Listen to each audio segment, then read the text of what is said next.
Retention series के पहले video में आप सभी का स्वागत है। इस वीडियो में हम दो टीम्स को कवर करेंगे, दो neighbour cities, Patna Pirates and Bengal Warriors. Calcutta and Patna इतना भी दूर नहीं है, पास की टीमें हैं। तो चलिए दो आसपास की टीमों से शुरुआत करते हैं। इस वीडियो में हम बात करने वाले हैं कि पीकेएल सीजन 13 के ऑक्शन में कौन कौन से प्लेयर्स रिटेन हो गए एंड कौन कौन से प्लेयर्स रिलीज हो गए। इस वीडियो में सेपरेट रिटेन प्लेयर्स के बारे में बात करने वाले, तो वीडियो काफी ज्यादा इंटरेस्टिंग होगा। वीडियो के एंड तक बने रहिए।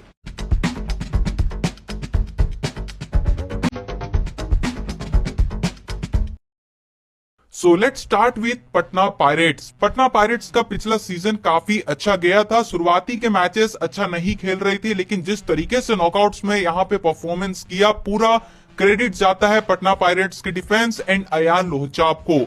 कौन कौन से प्लेयर्स रिटेन हो गए, एक एक कैटेगरी वाइज बात करेंगे। इलीट रिटेंशन, आरवाईपी रिटेंशन एंड साथ ही में एग्जिस्टिंग एनवाईपीज के बारे में बात करेंगे। इलीट रिटेंशन के साथ शुरुआत करते हैं। इससे पहले ये जानना जरूरी है कि पटना पायरेट्स की टीम ने अपना नया हेड कोच अनाउंस कर दिया है, जो कि यूपी ओदास के former coach Jasvir Singh and साथ ही में assistant coach Dinesh Kharb appoint हुए हैं। तो ये भी काफी इंटरेस्टिंग होने वाला है। स्ट्रेटेजी में काफी चेंजेस देखने को मिलेंगे, लेकिन एज पर पिछले सीजन के परफॉर्मेंस के बेसिस पे रिटेंशन काफी श्योर यहाँ पे पटना पायरेट्स का होगा। तो सबसे पहला इलीट रिटेंशन के कैटेगरी के अंडर रिटेन होते हुए दिखेंगे दीपक राठी। दीपक राठी कंफर्म रिटेन हो गए। इसके पीछे रीजन यही है कि पटना पायरेट्स की टीम ने पिछले ऑक्शन में 2 साल का एफबीएम कार्ड यूज किया था। अब 2 साल का एफबीएम कार्ड यूज करने का मतलब ये है कि अगले साल भी ऑटोमेटिक वो रिटेन हो गए। 2 साल का कॉन्ट्रैक्ट बनेगा एंड 86 लाख में इनको एफबीएम कार्ड का इस्तेमाल किया था, तो इस साल का भी सैलरी इनका 86 लाख होगा। परफॉर्मेंस की बात की जाए तो दीपक राठी ने 21 मैचेस में 33 टैकल पॉइंट स्कोर किए। एक काफी अच्छे राइट कवर के डिफेंडर है। आप कह सकते हो कि थोड़ा सा ओवर प्राइस है, लेकिन मैं चाहता हूं कि अगर आप रिटेन हो ही रहे हो तो आप अच्छा परफॉर्मेंस करो। कोई डाउट नहीं है कि एक काफी हाई क्वालिटी डिफेंडर है एंड उम्मीद करते हैं कि इस सीजन दीपक राठी अच्छा परफॉर्म करे। तो पहले रिटेंशन हो गए दीपक राठी, जो कि 100% कंफर्म है। दूसरा नाम मैं रखना चाहता हूं मनिंदर सिंह का। मनिंदर सिंह को यहाँ पे पटना पायरेट्स की टीम ने पिछले ऑक्शन में बेस प्राइस 20 लाख में खरीदा था। स्टार्टिंग के मैचेस में इनको मौका मिला, 7 मैचेस में 40 रेट पॉइंट स्कोर किए एंड कैटेगरी बी से अब लगता है कि कैटेगरी सी में डाउन हो जाएंगे, बिकॉज परफॉर्मेंस काफी बिलो पार था एंड मुझे लगता है कि रिटेंशन सैलरी कोई ज्यादा इशू नहीं होगा। एंड अगर जसवीर सिंह इन पे भरोसा दिखाना चाहते तो इनको रिटेन कर सकते काफी कम प्राइस में। एक काफी अच्छे यहाँ पे राइट रेडर है एंड मुझे लगता है कि एज अ बैकअप के तौर पे अच्छा साबित हो सकते हैं। तो मनिंदर सिंह अभी रिसेंट में इंस्टाग्राम फोटोज अगर आप देखोगे तो काफी अपडेट शेयर कर रहे हैं। फिटनेस काफी अच्छा है, तो अगर फिटनेस अच्छा है तो एक सीजन और मौका दिया जा सकता है। तो मेरे अकॉर्डिंग मनिंदर सिंह रिटेन होते हुए दिख सकते। अगला नाम यहाँ पे मनदीप कुमार का है। मनदीप कुमार को पिछले प्रो कबड्डी के ऑक्शन में 9 लाख के बेस प्राइस में पटना पायरेट्स की टीम ने खरीदा। उस समय हेड कोच यहाँ पे अनूप कुमार थे and Anup Kumar and Mandeep Kumar family relative से, इसी के कारण यहाँ पे मनदीप कुमार पे भरोसा दिखाया गया। परफॉर्मेंस भी काफी अच्छा किए। 5 मैचेस में 15 रेट पॉइंट्स, एक सुपर 10 भी स्कोर किया। तो प्राइस टैग यहाँ पे इशू नहीं होगा एंड मनदीप कुमार हमें रिटेन होते हुए दिख जाएंगे फॉर श्योर। अगले नाम की तरफ बढ़ते हैं तो चौथे प्लेयर हो गए सोमवीर गुलिया। सोमवीर गुलिया एक राइट कॉर्नर के डिफेंडर है एंड देखा जाए तो पिछले पीकेएल ऑक्शन में इनको 13 लाख के बेस प्राइस में पटना पायरेट्स की टीम ने खरीदा। परफॉर्मेंस की बात की जाए तो परफॉर्मेंस इतना खास नहीं था। 7 मैचेस में 2 टैकल पॉइंट स्कोर कर पाए, लेकिन ये नहीं भूलना होगा कि इससे पहले कुछ सीजन्स में बहुत अच्छा परफॉर्मेंस इन्होंने दिया। चाहे आप सीजन 11 के रिकॉर्ड्स देख लो, सीजन 10 के रिकॉर्ड्स देख लो, सोमवीर गुलिया बहुत ही क्वालिटी डिफेंडर है एंड मुझे लगता है कि प्राइस टैग जब इशू नहीं बनता है तो इनको रिटेन करना चाहिए। एक काफी बेहतरीन राइट कॉर्नर का डिफेंडर आपके टीम में आ जाएगा। आप इनको एज अ बैकअप के तौर पे भी रख सकते हो, क्या पता मैचेस में मौका मिले तो परफॉर्मेंस काफी अच्छा दे। तो Somvir Gulia for sure retain हो गए। एंड 5वां खिलाड़ी जो कि इलीट रिटेंशन के अंडर रिटेन होते हुए दिखेंगे वो है वैभव गर्जे। वैभव गर्जे एक राइट कवर के डिफेंडर है एंड परफॉर्मेंस की बात की जाए तो वैभव गर्जे ने पिछले पीकेएल सीजन में 8 मैचेस में 6 टैकल पॉइंट स्कोर किए। इनको as a replacement Patna Pirates की टीम ने मिड सीजन साइन किया था। बेस प्राइस 13 लाख होगा। अगर पटना पायरेट्स की टीम इनको रिटेन करती है तो वैभव गर्जे भी काफी अच्छे प्लेयर है एंड इनको साइन करने के बाद रिटेंशन का ऑप्शन यहाँ पे खुल जाता है। तो वैभव गर्जे को अगर रिटेन कर सकते, अगर रिटेंशन रूल में है कि आप रिटेन कर सकते हो रिप्लेसमेंट खिलाड़ी को, तो फॉर श्योर पटना पायरेट्स को रिटेन करना चाहिए। एक और डिफेंस में इजाफा होगा, मजबूती आएगी एंड वैभव गर्जे जैसा राइट कवर का बेहतरीन डिफेंडर पटना पायरेट्स की टीम रिलीज करने को नहीं देखेगी। तो ये 5 इलीट रिटेंशन पटना पायरेट्स की टीम कर सकती है। दीपक राठी जो कि कंफर्म है, मनिंदर सिंह, मनदीप कुमार, सौम्बीर गुलिया एंड वैभव गर्जे, चारों प्लेयर्स जो मनिंदर सिंह से वैभव गर्जे तक के प्राइस टैग इशू नहीं होगा। अब अगले कैटेगरी की तरफ बढ़ते हैं जो कि आरवाईपी है, यानी कि retain young players. 2 players retain होते हुए दिख जाएंगे। सबसे पहला नाम होगा सुधाकर एम का। सुधाकर एक लेफ्ट रेडर है। पटना पायरेट्स की टीम ने पिछले सीजन ही इनको आरवाईपी कैटेगरी के अंडर रिटेन किया। अब रिटेंशन पॉलिसी किस तरीके से प्रो कबड्डी में काम करता है ये जानना जरूरी है। जब कोई एनवाईपी आता है, कोई टीमें यहाँ पे साइन करती है तो 2 सीजन का कॉन्ट्रैक्ट होता है। इस सीजन तेलुगु टाइटंस की टीम ने एनवाईपी साइनिंग्स अनाउंस किया है, तो काफी अच्छे तरीके से मेंशन किया है कि सीजन 13 एंड सीजन 14 के लिए एनवाईपी साइन हुआ है। तो 2 सीजन का यहाँ पे कॉन्ट्रैक्ट होता है। पहले season as a nominated NYP होते हैं एंड उसके अगले season as a existing NYP होते। फिर उसके बाद कॉन्ट्रैक्ट एंड हो जाता है एंड अगर टीम चाहे तो उनको फिर से रिटेन कर सकती है एनवाईपी के अंडर। वो कॉन्ट्रैक्ट 3 साल का बनता है। तो सुधाकर पिछले सीजन आरवाईपी के अंडर पहली बार रिटेन हुए, तो पहला साल कंप्लीट हो चुका है। तो इसका मतलब ये है कि कॉन्ट्रैक्ट के अभी भी 2 साल बचे हुए, तो सुधाकर एम हमें इस सीजन ऑटोमेटिक रिटेन होते हुए दिख जाएंगे। अनलेस अंटिल यहाँ पे कोई रूल ब्रेक होता है तब यहाँ पे कॉन्ट्रैक्ट ब्रेक हो सकता है। ऐसा हमने देखा है पिछले कुछ सीजन में। भरत हुड्डा का एक एग्जाम्पल आप ले सकते हो। लेकिन अगर कुछ सब सही गया तो सुधाकर एम हमें रिटेन होते हुए दिख जाएंगे। परफॉर्मेंस की बात की जाए तो मैचेस में मौका मिला लेकिन उतना ज्यादा अच्छे आंकड़े नहीं है। लेकिन ये भी नहीं भूलना है कि सुधाकर एम में क्वालिटी है एंड वो अच्छा परफॉर्मेंस दे सकते। एंड दूसरे प्लेयर की बात करते हैं तो दूसरे प्लेयर हो गए नवदीप। नवदीप एक काफी अच्छे राइट कॉर्नर के डिफेंडर है। पिछला सीजन ड्रीम सीजन इनका गया। 21 मैचेस में 73 टैकल पॉइंट स्कोर किए। इनको पटना पायरेट्स की टीम ने एज अ एनवाईपी साइन किया था एंड ये एनवाईपी साइनिंग के दूसरे साल में बहुत अच्छा परफॉर्मेंस किए, तो इनका कॉन्ट्रैक्ट हो चुका है खत्म। अब पटना पायरेट्स की टीम चाहे तो 3 साल का कॉन्ट्रैक्ट कर सकती है आरवाईपी कैटेगरी के अंडर।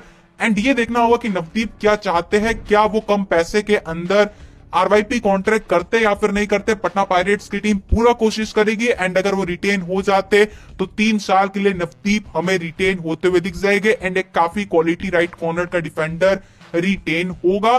तो मैं अपने तरफ से 100% चाहता हूं कि नवदीप रिटेन हो। एंड आखिरी कैटेगरी बचता है जो कि एग्जिस्टिंग यंग प्लेयर्स है, यानी कि वो प्लेयर्स जो पिछले सीजन एज ए नॉमिनेटेड हुए तो इस सीजन ऑटोमेटिक रिटेन हो गए। वो कौन से 4 प्लेयर्स है? सबसे पहला है अंकित राणा जो कि एक लेफ्ट रेडर है। अंकित राणा ने पिछले सीजन 20 मैचेस में 77 रेट पॉइंट्स स्कोर किए। परफॉर्मेंस आप कह सकते हो कि ठीक ठाक था, तो इस सीजन भी रिटेन हो गए। अगला नाम यहाँ पे मिलान दहिया का है जो कि राइट रेडर है। परफॉर्मेंस भी इनका ठीक ठाक था, 16 मैचेस में 34 रेट पॉइंट्स। अगला नाम है सौरभ जो कि एक लेफ्ट कवर के डिफेंडर है। एंड सौरभ की बात की जाए तो इन्होंने एक भी मैच नहीं खेला पिछले पीकेएल सीजन। एंड आखिरी चौथे एनवाईपी है प्रियांशु लाथवाल जो कि एक लेफ्ट कॉर्नर के डिफेंडर है। इन्होंने भी एक भी मैच नहीं खेला। अनफॉर्चुनेटली वो इंजरी के कारण रूल आउट हो गए थे, लेकिन एज पर कॉन्ट्रैक्ट वो रिटेन हो गए। तो ये है वो एक्सपेक्टेड 11 प्लेयर्स जो कि मेरे अकॉर्डिंग पटना पायरेट्स की टीम रिटेन कर सकती है। आरवाईपी एंड एग्जिस्टिंग एनवाईपी कई हद तक यहाँ पे क्लियर है, लेकिन इलेट रिटेंशन यहाँ पे कोचेस को देखना होगा कि किस खिलाड़ी पे भरोसा दिखाए एंड किस खिलाड़ी को रिलीज करे। दीपक राठी कंफर्म है एंड बाकी प्लेयर्स मेरे अकॉर्डिंग ये पटना पायरेट्स का अच्छा मूव हो सकता है। बाकी आपको क्या लगता है पटना पायरेट्स की टीम कौन कौन से प्लेयर्स को रिटेन कर सकती है, कमेंट्स में बताइएगा। कुछ महंगे प्लेयर्स हो गए जैसे कि दीपक राठी हो गए 80 लाख के आसपास। नवदीप कैटेगरी ए में इस बार हो गए, तो आरवाईपी कॉन्ट्रैक्ट में 30 लाख से ज्यादा इन पे जाएगा एंड 4 एग्जिस्टिंग एनवाईपी। तो पटना पायरेट्स की टीम लगभग 2.5 करोड़ से ज्यादा पर स्पेंड करने वाली है, जिसमें एनवाईपी साइनिंग्स इस सीजन जो 2 साल का होगा 4 प्लेयर्स करती है तो उसमें 50 लाख और जाएगा। तो आप कह सकते हो कि 3 करोड़ के आसपास पटना पायरेट्स की टीम खर्च करते हुए दिख सकती है एंड 2 करोड़ के आसपास इनके पास पर्स होगा, जिसमें बाकी प्लेयर्स को खरीदना होगा, जिसमें सबसे बड़ा रिलीज नाम होगा अयान लोहचाप का। अयान लोहचाप आरवाईपी कॉन्ट्रैक्ट इस सीजन बनेगा, लेकिन मुझे नहीं लगता है कि पटना पायरेट सक्सेसफुली आरवाईपी कॉन्ट्रैक्ट कर पाएगी 3 सालों का। अयान लोहचाप रिलीज हो गए ताकि और ज्यादा पैसा इनको ऑक्शन में मिल। बढ़ते हैं दूसरी टीम की तरफ, जो कि बंगाल वॉरियर्स की टीम है। बंगाल वॉरियर्स की टीम कौन कौन से प्लेयर्स को रिटेन कर सकती है। सबसे पहले हेड कोच के बारे में बात कर लेते। नवीन कुमार, जो कि पिछले सीजन बंगाल वॉरियर्स की टीम ने अपॉइंट किया था। वैसा तो आप कह सकते हो कि प्रॉपर यहाँ पे इंप्रेस नहीं कर पाए कोचिंग से, लेकिन अभी भी बंगाल वॉरियर्स की टीम ने कंफर्म नहीं किया कि इनके साथ कंटिन्यू करेगी या फिर नहीं करेगी, तो इस टॉपिक को साइड में रखते हैं। शुरुआत करते हैं सबसे पहले एलीट रिटेंशन के साथ। कौन कौन से प्लेयर्स मेरे अकॉर्डिंग रिटेन हो सकते हैं। सबसे पहला नाम यहाँ पे जैंग कुनली का मैं रखना चाहता हूँ। जैंग कुनली एक काफी अच्छे लेफ्ट ट्रेडर है, अभी काफी ज्यादा एक्टिव दिख रहे हैं, कबड्डी की प्रैक्टिस काफी अच्छा कर रहे हैं। देखते हैं कि इस एशियन गेम्स में साउथ कोरिया की टीम से खेलते या फिर नहीं खेलते। अगर खेले तो बंगाल वॉरियर्स की टीम इनको फॉर श्योर रिटेन करते हुए दिख सकती है। पिछले पीकल सीजन में तो सिर्फ एक ही मैच में खेले, तो प्राइस टैग इशू नहीं होगा।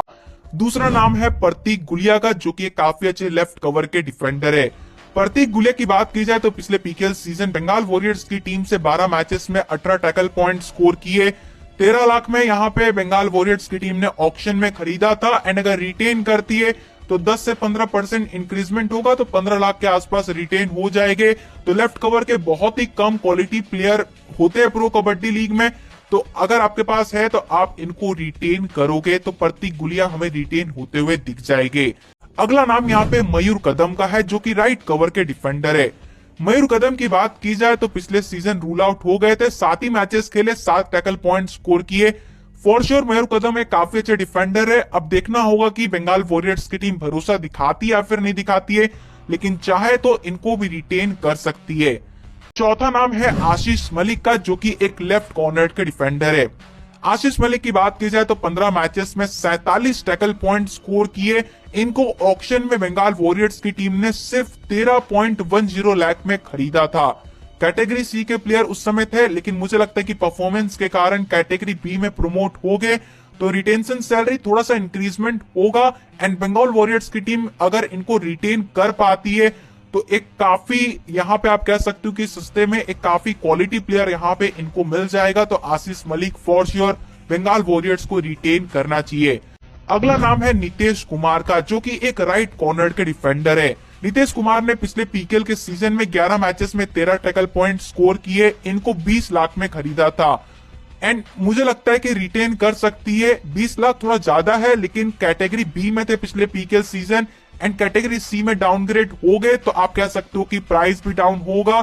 एंड इनके रिकॉर्ड्स काफी अच्छे थे इससे पहले प्रो कबड्डी सीजन 11 में, तो ये भी नहीं भूलना होगा। एक्सपीरियंस इनके पास काफी ज्यादा होगा, तो अगर चाहे तो इनको रिटेन कर सकती है बंगाल वॉरियर्स की टीम।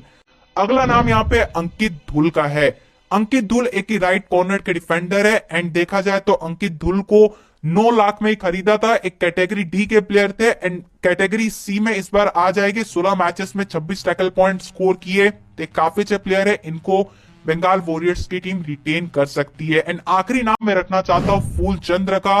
फूल चंद्र सिंह, जिन्हें बंगाल वॉरियर्स की टीम ने एज ए रिप्लेसमेंट साइन किया था, एज ए रिप्लेसमेंट फॉर मयूर कदम। एक काफी अच्छे राइट कवर के डिफेंडर है। 2 मैचेस में खेले, 2 मैचेस में 7 टैकल पॉइंट्स इन्होंने स्कोर किया, तो आप कह सकते हो कि क्वालिटी प्लेयर है, एंड इनको बंगाल वॉरियर्स की टीम रिटेन कर सकती है।